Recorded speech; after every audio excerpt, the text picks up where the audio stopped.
Sort ha acollit aquest dilluns la primera de les 3 sessions del curs d'intervenció psicosocial en emergències i catàstrofes. És la primera vegada que el Pallars Sobirà acull una formació d'aquest tipus, destinada a professionals de l'administració, com ara serveis socials, sanitaris i cossos de seguretat, i ha comptat amb 23 inscrits d'arreu del territori català. La idea és oferir a aquests professionals les eines bàsiques a l'hora d'atendre les víctimes d'una catàstrofe. L'atenció psicològica, a les víctimes,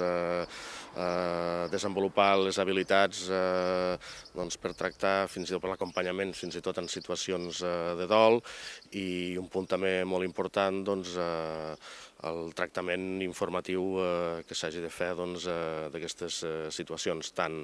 amb les famílies afectades com amb els mitjans de comunicació. Aquest curs forma part del Pla Agrupat de Formació Contínua AFEDAP 2013 que s'organitza entre la Diputació de Lleida i l'Associació Catalana de Municipis i vol ser una eina introductòria a les habilitats que els professionals que intervenen en aquest tipus de situacions han de tenir en compte.